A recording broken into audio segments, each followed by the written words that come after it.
Joe, an inconsiderate salesman, is the protagonist of the story. He lost his deals due to his excessive drinking and persistent flirting. He was so preoccupied with his business that he skipped his daughter Mia's third birthday party.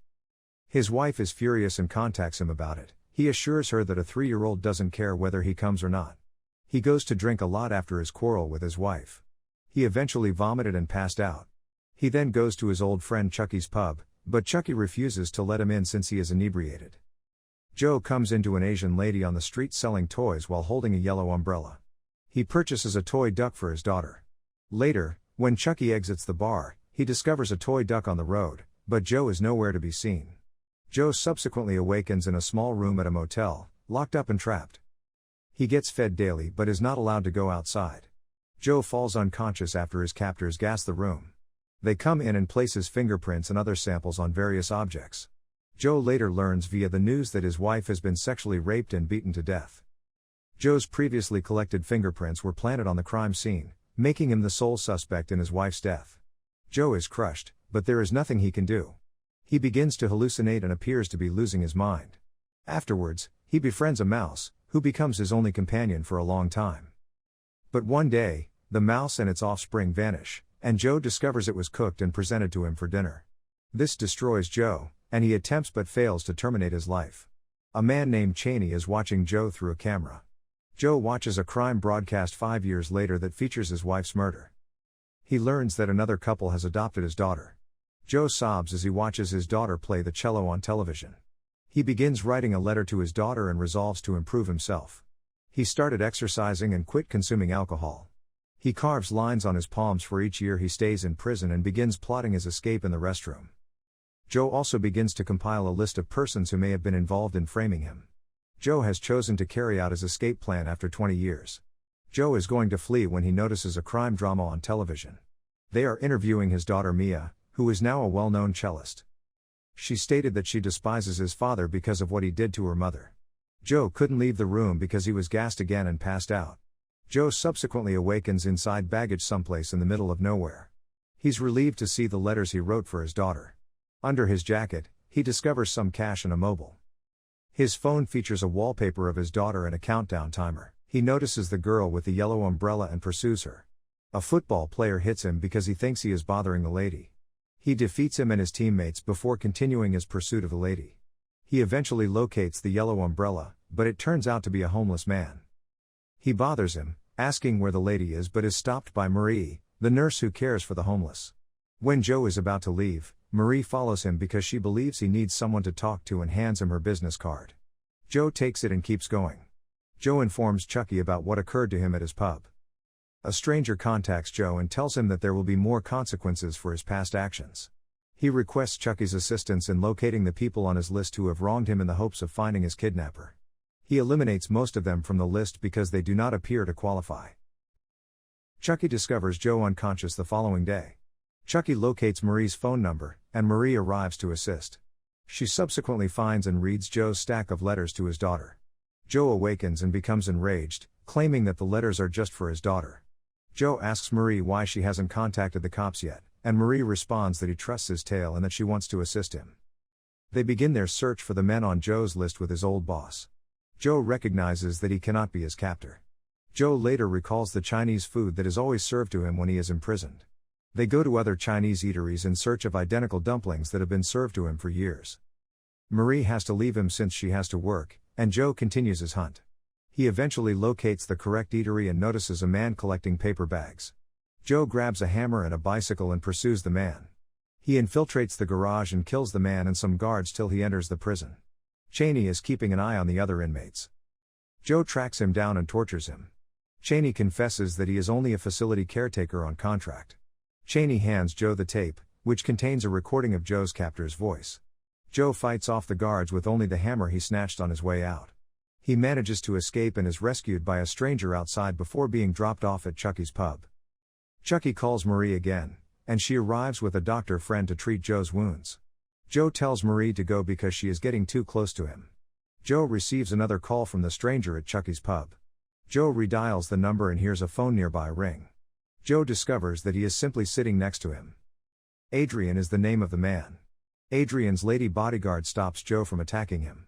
Adrian informs him that he is Joe's daughter and pulls Joe's list of names from his pocket. He rips the list and challenges Joe. If he accepts and succeeds, Adrian will provide him a videotape recording of his wife's death as well as a written confession that Adrian committed the crime as well as kidnapping and imprisoning Joe. He will also offer Joe $20 million in diamonds, and once the task is completed, Adrian will commit suicide in front of Joe. The task is for Joe to figure out who Adrian is and why he imprisoned him for 20 years. And Joe has 46 hours to respond to these queries. If he fails, Joe will remain a wanted man with no reward, and Adrian will kill his daughter. He also warns his daughter that if he ever goes to the police or informs her, the consequences will be harsh. Adrian presents Joe with a live video of Marie being tortured and asks if he accepts his challenge. Joe ultimately says yes. Joe rushes there after Adrian gives him the address where Marie is. Cheney and his men beat Joe, and Cheney is going to torture him when Adrian phones and asks them to stop, and Adrian pays them off, and they flee. Marie has been severely traumatized. Marie uses a phone app to choose Joe's ringtone. They discover that it is the anthem of Joe's prep school, and they are lured to an article on the school's headmistress, Edwina. They went out to find her. Joe admits on the way that he used to drink a lot. Marie then admits that she used to be addicted to illegal substances. When they arrive at Edwina's house, Marie inquires about Joe and attempts to distract her while Joe sneaks in through the back door. Marie informs Edwina that Joe is not guilty and was framed by another student from the same school. Joe locates and scans a yearbook. He finds Adrian's portrait and takes the yearbook with him as he leaves the house. Marie continues to converse with Edwina, who informs her that the school was created by his father and was taken from him. The school was sold to an unnamed corporation by the board of directors, and the gates have remained locked since then. That implies all of the school's files and records are still intact. Later, the two go to the school, but it is closed and the guard is watching them, so they resolve to return later at night. They stayed in a motel, and Marie is caring for Joe's wounds. Adrian is watching them through a monitor as they begin to make love. Meanwhile, Chucky searches the internet for Adrian and comes up with an idea. He calls Joe quickly but is sent to voicemail, so he just leaves a message, unaware that Adrian has intercepted the call. He claims that everything revolves around the hooker, Adrian's sister. Adrian was so enraged by Chucky's treatment of his sister that he went to his bar and beat Adrian up. Joe and Marie break into the school that evening and steal Adrian's records. They discover that he has a sister named Amanda who attended the same high school as him. As Joe sees her photo, he recalls how he and Chucky used to taunt and bully Amanda. Joe is drinking in the school grounds one night when he witnesses Amanda having sex with an older man. Joe and Marie search the school library for news stories. They learn that Adrian and his wealthy family relocated to Luxembourg, where a heinous tragedy occurred. Except for Adrian, who was seriously injured, his entire family is dead. The murderer was their father, and Joe discovers that the man he met in the garden with Amanda that night was her father. As they return to the car, they discover Chucky's severed tongue. Joe is so enraged that he attempts to strangle Adrian, but Marie stops him. He kisses her and then walks away. Joe receives a video of Mia bound, gagged, and severely bruised. Joe arrives at Adrian's house and engages in a fight with his female security. Once Joe beats the bodyguard, Adrian informs him that Mia is close, but he won't be able to see her until Adrian responds to his challenge. Adrian inquires once again as to who he is and why he imprisoned Joe for 20 years. Joe responds that Adrian blames him for his family's misfortune since he discovered Adrian's sister having an affair with their father and told everyone at school. The incident forced their family to relocate to Luxembourg, where their father murdered his wife, daughter, and himself. Adrian lived, but he was gravely injured. Adrian also discloses that his father had an affair with him as well as his sister. Adrian kept his pledge because Joe was able to answer Adrian's challenge. He hands over the reward to Joe and leads him to Mia's cell. Adrian transports Joe to a television studio.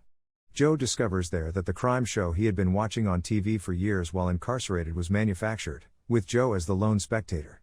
Afterwards, Adrian brings him to Mia, who is playing the cello. Yet it turns out that she was not her real daughter all along. She is simply a paid actress whom Adrian has used since she was a child. Joe is enraged and orders Adrian to take him to his true daughter. Adrian reminds Joe that Joe never asked the right question, which is why was he released free. Adrian then shows him videos of his daughter as she grows older. He adds that he was able to change Mia's name and documents and set up her life such that she would become hooked to drugs and acquire a father complex. Joe trembles as Adrian shows him Marie's images and the video of how she and Joe met and fell in love. These disclosures severely devastate Joe, who sobs on the floor. Adrian phones Marie, and Joe begs Adrian not to tell Marie anything. Adrian explains that he let Joe go so that Joe may experience the same pain he did. Adrian takes his own life now that his vengeance is accomplished. Joe later gives Marie diamonds and a note in which he says he has done something dreadful and that she should forget about him and find happiness with someone else. Joe then goes to Cheney and offers him part of the gems before requesting to be imprisoned once more. The film concludes with Joe sitting in bed in his old prison, curiously smiling. Like and subscribe to our channel if you enjoy it.